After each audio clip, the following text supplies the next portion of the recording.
This is the Zemar Podcast. Elite Benefits of America helps small and mid-sized companies with their health insurance programs. And now, your host, Butch Zemar. So recently on a podcast by a guy named Lex Friedman, he interviewed Mark Cuban, and I just wanted to highlight a couple things that were said in there I thought was interesting.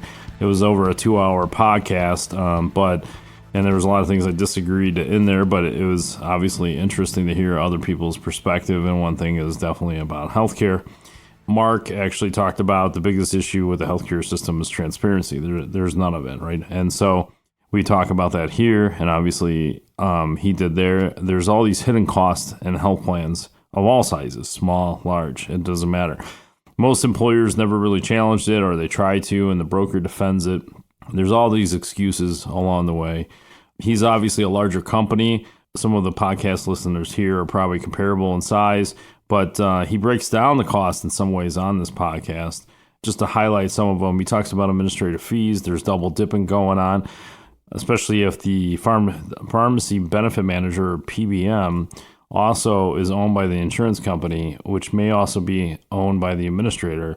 And so they're all triple dipping at that kind of, if that makes sense. It's just they're all paying each other, so it doesn't really matter the cost, because eventually they're going to recoup it from premiums so they can increase their own costs and get away with it. And since they don't have to tell anybody what those fees are until now, but even then people are not receiving these CFOs and owners and partners and board of directors, they're not seeing these costs.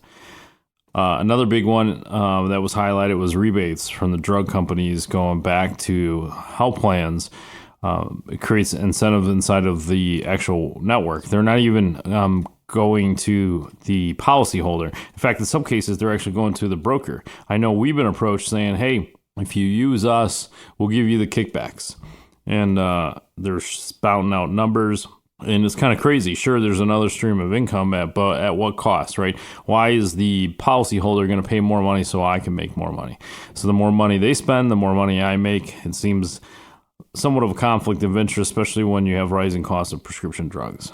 But one thing that Mark Cuban had elaborated on how broker and consultants misalign themselves, or they align themselves with insurance companies that pay them the most commissions. And that was one of the things he discovered during this whole process.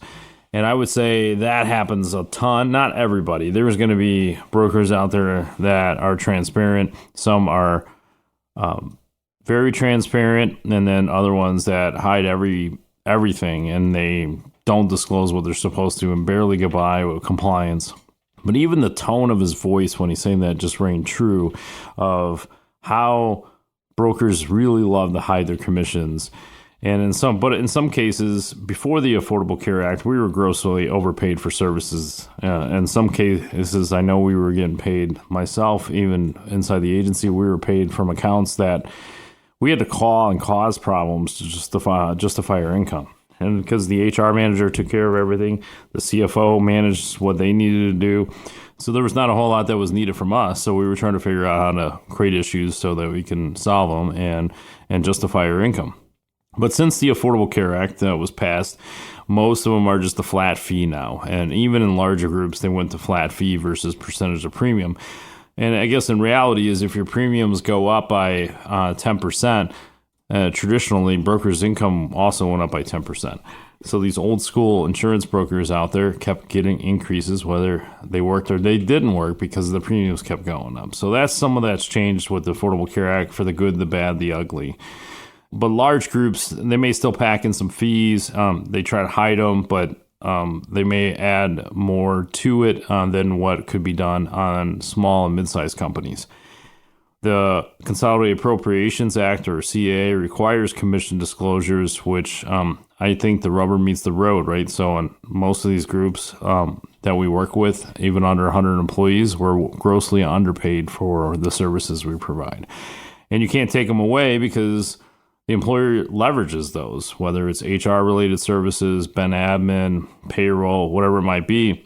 You take some of that away because we're not making as much. They're going to say, well, hold on, what's going on here?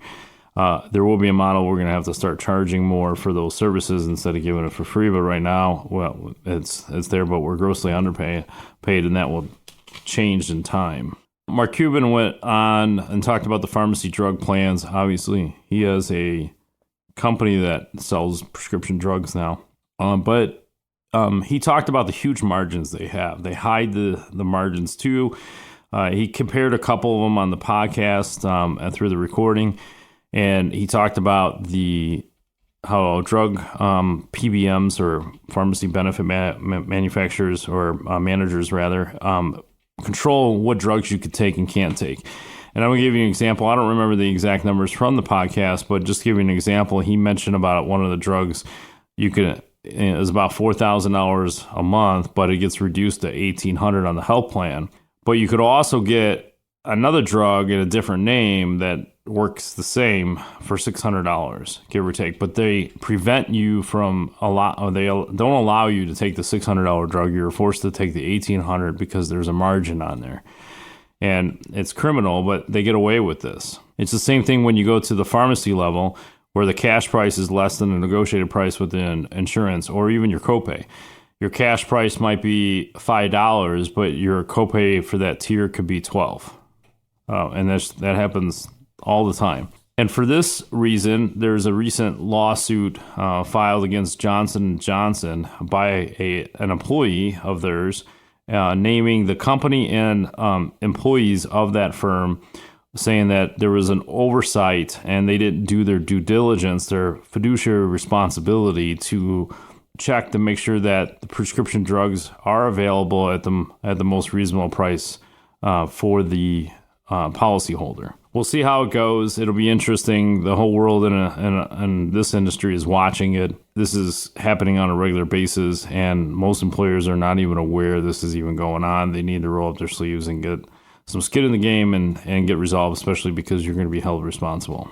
In a recent ruling with the Biden administration about short-term medical plans, and we'll get to that, but let's go back in time there in the Affordable Care Act days when it first got signed and implemented. The Obama administration felt that short-term medicals were inadequate or considered junk insurance or junk plans.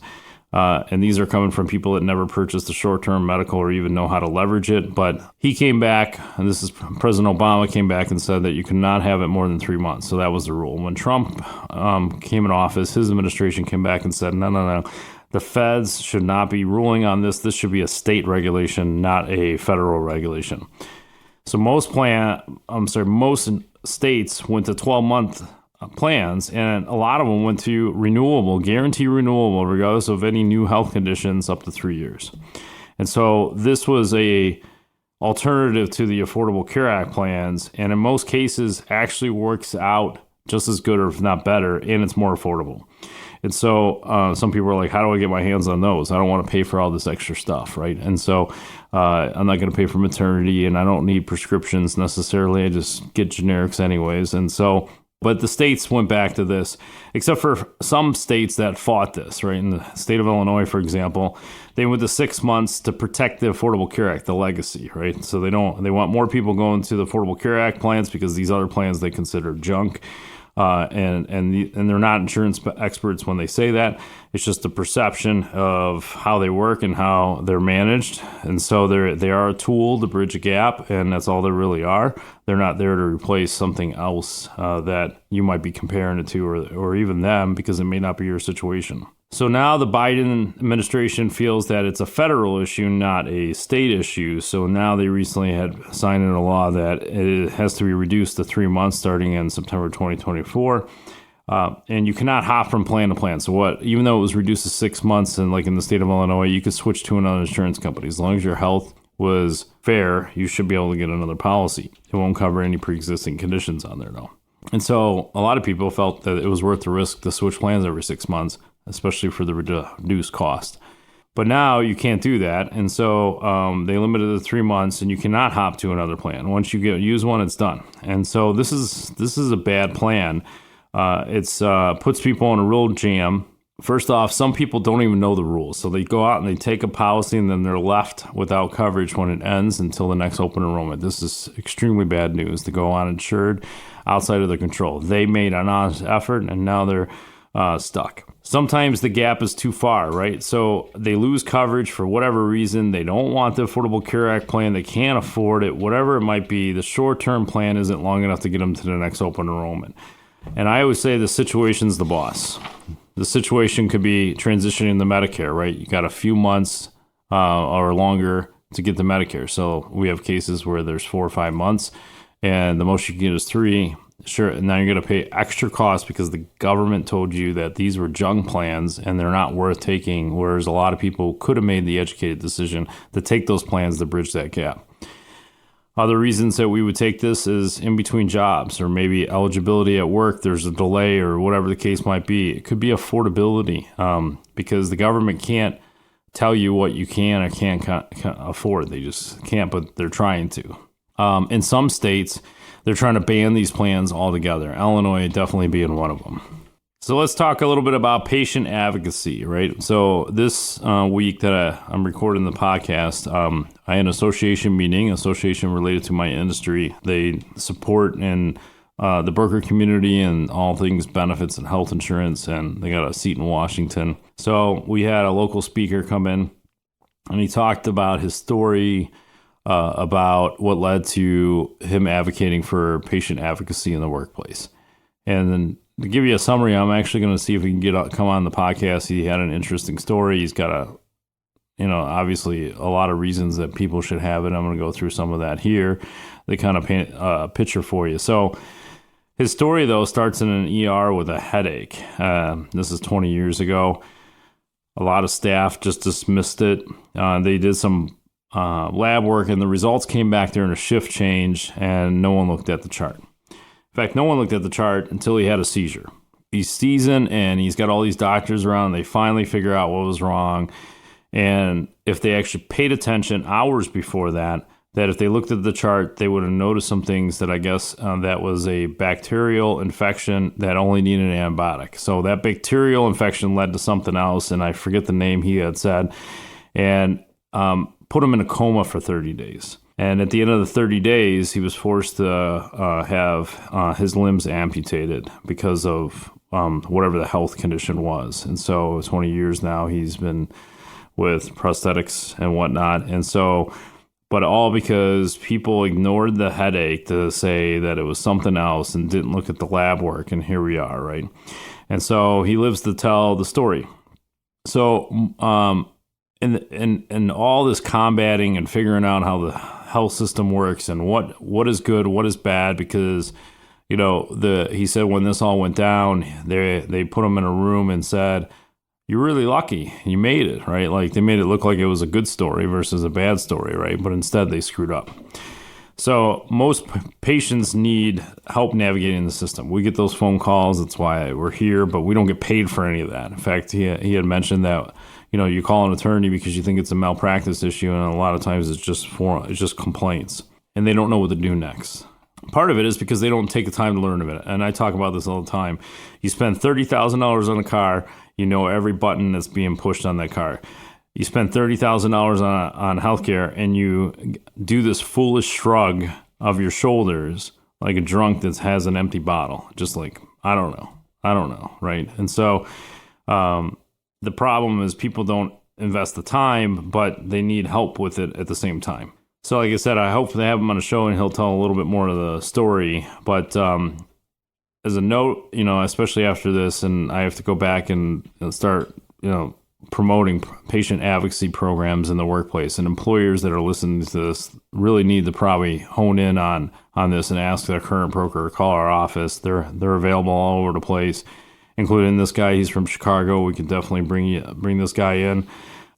Employers should just pay for the fringe benefit. Just pay for it. Especially after hearing this guy's story and the reason why and all the confusion that comes into healthcare and who's going to help them, your own employees, right? The people that are making you money, profiting. But why should you, right? I guess is the question is. The reality is most people use their work time that you're actually paying them for to figure out what their medical claims are or what's going on, right? Total loss of productivity because they're using your money, your time to figure out their personal needs. The Other times, they're taking sick time or PTO, which is also lost productivity. You don't have a body in the seat. You can't get production done at the same capacity if everybody was there. And sometimes when kids are involved in the mix of this, they may be in and out of the office on a daily basis until they figure all this out, which is also lost productivity. Most employers are penny wise and a pound foolish, right? We try to save the almighty dollar that matches the bottom line, but only to find out that later that you spend hundreds, if not thousands of dollars more just because you're worried about this saving that $1.